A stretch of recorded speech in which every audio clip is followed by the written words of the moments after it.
is the time accept Islam. Now is the time accept Islam. Accept it before you die. There's so many reasons why. Assalamu alaikum wa rahmatullahi wa barakatuh. Welcome to Let's Talk. In this session, we will be discussing about the IOU Awareness Week with our guest, Chancellor of IOU, Dr. Bilal Phillips.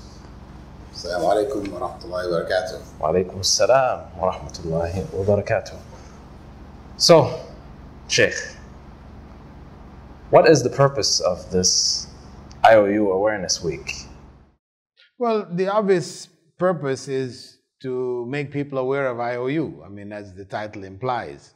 But what it really involves is trying to get Islamic committees of the IOU, the IOU committees in the various countries active, to get them engaged, get them involved in something across the world. They're all encouraged to do various programs. So the idea is that normally people are doing one here at this time, one at that time, and they're at various different times, and they're using various different means to try to bring it all together to make it more comprehensive, more unified, utilizing similar activities, etc., to make people aware of IOU, to recruit students, to bring more and more students in, to make the general people, common people, aware of it if they've never heard of it, as a source, a means of gaining Islamic knowledge. But setting a week for it within the year, isn't this like a bid'ah, like Eid? Well, if it was a day, then maybe people could have more of an issue, like Mother's Day and these other days, which we know are Islamically not pleasing to Allah because of the fact that it becomes like an Eid. And the Prophet ﷺ had said we only have 2 Eids. But by putting it over a space of a week, it takes away that issue of the bid'ah. I mean, it's a week which can vary from year to year. It's not going to be repeated at the same time every year on those particular days. So it's just, a period of concentrated effort and not a particular day which could then be turned into an Eid. Why IOU rather than any other institution? What is special about it? Well, IOU, we can say, is special in that, one, we have the largest student body of any English Islamic institution in the world, over 170,000 students. We have the most diverse student body of any university in the world, whether Muslim or non-Muslim. So obviously we must have something which is attracting people. And what we have really is nothing new in that we're offering Sharia and we're offering additional modern Islamized courses like psychology, education, Islamic economics, etc. But probably one of the biggest features is that the prices are so affordable. We have made them, so low that really nobody has an excuse for not accessing this information, because the goal of the university is really one of spreading Islamic knowledge. It's not so much a business. We're not seeking to make $1 million, so we're trying to boost the fees and reduce the numbers, because it's easier to deal with small numbers and large fees, but much more complicated to deal with large numbers and small fees. But the reality is that the large numbers serves the better purpose, that we're reaching out to the ummah. So we do have this gradated registration fee, so it is at the low end some $40 to $60 for countries that are underdeveloped, and $120, twice that, to $150 for the countries that are developed. I mean, in both cases, these numbers are relatively low, more so in the higher range. You know, $120 in Canada, UK is not very much. $60 in the Gambia or Sierra Leone might still be something, you know, and India, but still it's quite low on a global scale. So these are amongst the unique features that make IOU particularly attractive. There are other issues which have to do with the methodology that we're following. You know, we're trying to follow the Quran and the Sunnah, you know, as closely as possible. We keep our material as authentic as possible. At the same time, you know, we're not taking any particular madhab, for example. So we won't be known as Shafi'is or Malikis, etc. Though we respect all of the madhabs and we teach the positions held by the various imams on various topics and the evidences which they use. So we maintain a comprehensive approach in our studies. MashaAllah. MashaAllah. Alhamdulillah. So if somebody wants to work in a particular institution or organization and they have come out of your university, or they want to pursue higher education, whether it being a master's or a PhD, I mean, is your university recognized? Yes, it is.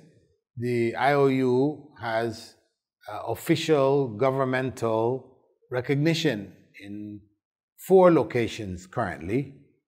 We have the Ministry of Higher Education of Somalia has issued a certification that we are among the certified, authentic, accredited universities of Somalia.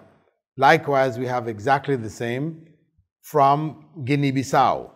We have an operational license from the Gambia, and we have a university license in the making in Sierra Leone currently. That we have added to with a various number of affiliations. We've signed MOUs, MOAs, ILOs, a variety of different affiliatory contracts or agreements with various Islamic institutions around the world. We're building them as we go. I just recently signed in Kuwait an MOU with the Department of Sharia, the College of Sharia and Islamic Studies of Kuwait University, the official university of the country. Prior to that, we also signed agreements with the MAP, University of Malaysia, which is amongst the top 10 universities of Malaysia. This is the University of Perlis. And we intend to sign with other universities in different parts of the world. This is really to develop a sort of network of affiliation. So to give those who are studying or who want to study added academic confidence that this university is recognized, it is connected, it has accreditation, etc. This is all to build that sense of confidence in studying with us, which might be threatened or might be shaken by the affordable fees that we're offering. They may seem too low to be real, and I've heard people say this, is this real? Well, yes, it is very real. MashaAllah. Yes, alhamdulillah, the IOU has reached many people all over the globe. However, what has happened to the face-to-face interaction? I mean, it all might feel disconnected. You're just watching videos and, doing tests. Well, the thing is that we don't leave the educational process only to our recorded lectures. Yes, the core of our courses are video, audio, recorded lectures, PDF material, books, and notes are downloadable. But we also have 2 elements, 2 live components.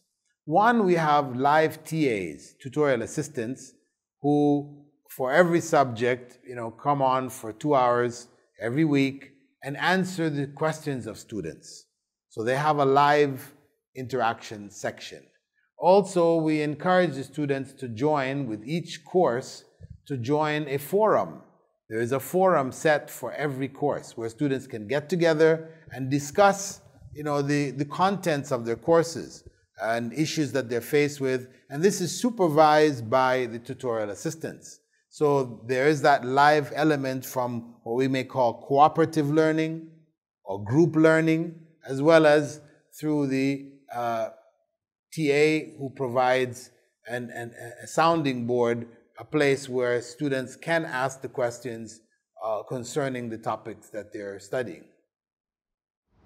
So who are the lecturers of the IOU? Well, the lecturers are from a variety of different countries. The majority of them are graduates from well-known Islamic institutions like the Islamic University of Medina, or of Mecca, Riyadh, Al-Azhar, other, prestigious universities, Islamabad, International Islamic University of Malaysia, etc. So our professors are either PhDs or we have master's lecturers who are teaching the BA level. This is the basics. We have maintained that academic standing amongst the universities. We don't have any bachelor level students who are actually teaching bachelor students, right? Because this is like standard university policy. So these professors are people who I have personally handpicked. They're people who I know, I've communicated with, I've understood where they're coming from, ensured that they were not just there for the money. We don't have very much money anyway. We don't give that much, for the recording of the lectures anyway, but still, we make sure that these people are known in their communities, as reliable scholars of the community. They are committed to the Islamic cause, to the rise of Islam. So you'll find that our teaching staff, alhamdulillah, are all Islamically oriented and committed to the progress of Islam in the generations to come. How intense is the IOU curriculum? I've heard that it is more rigorous than some other conventional universities. Well, I would say so. I mean, students have mentioned to me that studying in other known Islamic universities that are studying on the ground, that they found our courses to be even more difficult and more demanding than in their own universities.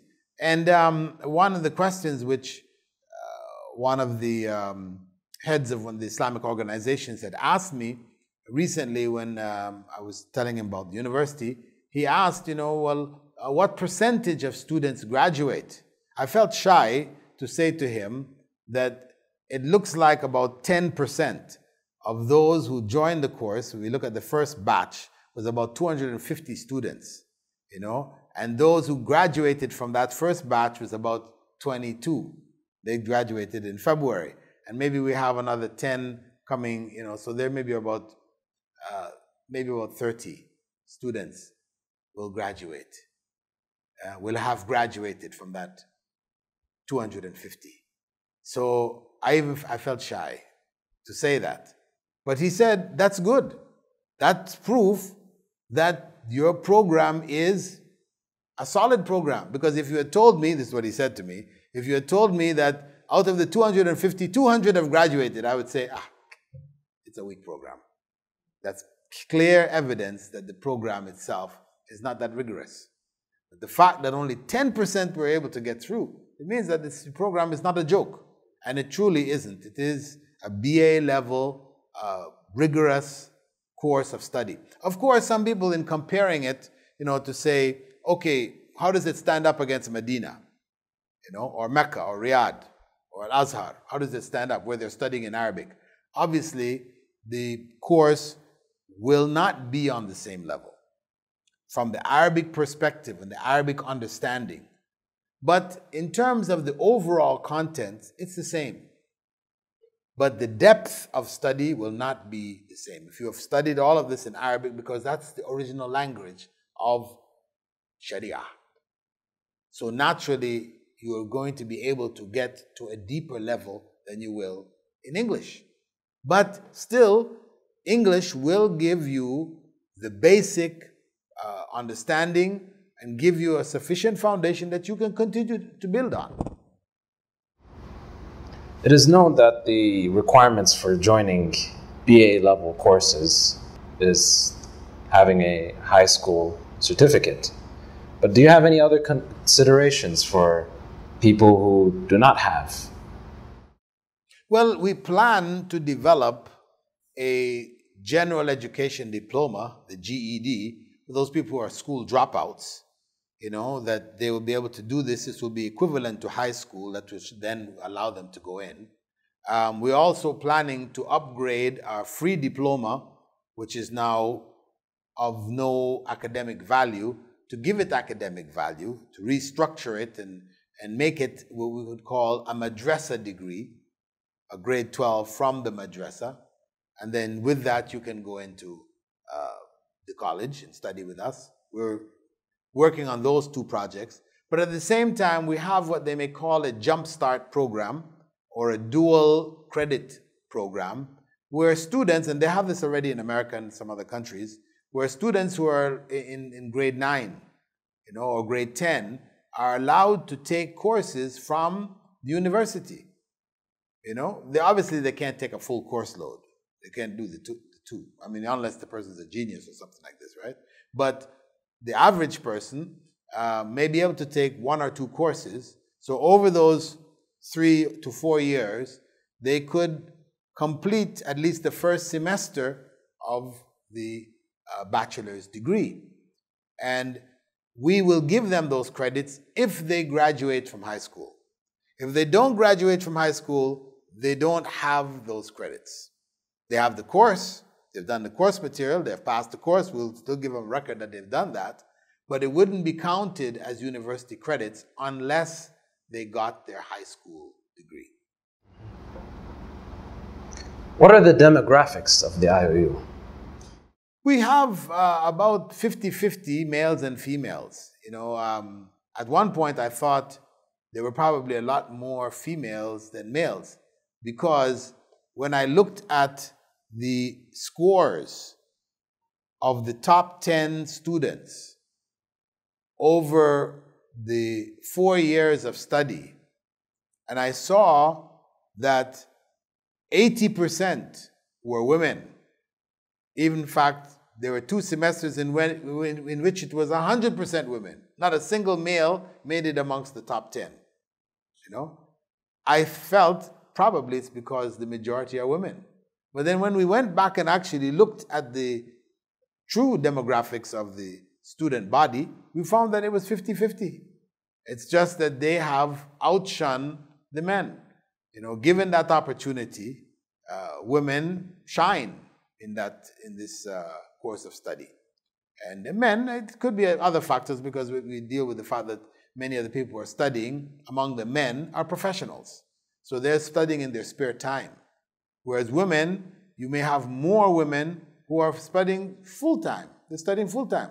They don't have any other profession, or the profession is homemaking. And it's not to say that it is not an important profession. It is very important. In fact, it's the primary profession of women that women should be engaged in. But it tends to give more time for, especially when the children are very young, more time for them to dedicate to their studies. Well, also we can include the fact that for women, they don't have to commute. So they're not losing time in that commuting process. Whereas for men who are going out to work, coming back, you lose a good portion of your spare time, in any given day, just in traffic. So it is an advantage in that respect for women. What type of activities do you expect to be holding during the IOU Awareness Week? Well, I would expect that there would be visitations to schools, to universities, institutions, encouraging them to look into the material, spreading, distributing brochures, etc. Like our multi-degree stream program, which is offered, that they should distribute such brochures. We would expect them to hold also conferences or mini conferences, gatherings, inviting scholars to come in and share the importance of seeking knowledge, etc.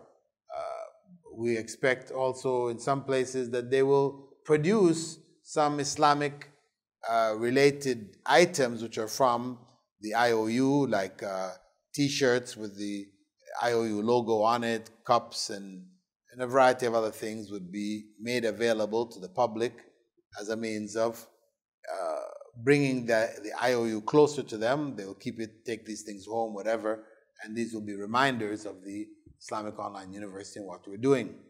I think so. We would expect talks, a variety of different talks held by both males and females in the appropriate locations and times. And I would expect that the student committee, would use this time to reach out to our students who registered and didn't follow up on their registration.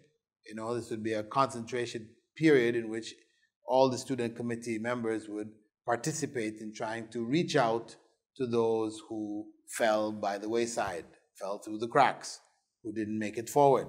Maybe they made 1 semester, 2 semesters, and they dropped out. Go and find out what happened. Why did you drop out? What can we do to help you get back online? MashaAllah. Alhamdulillah. Anyway, it was a pleasure to have been here.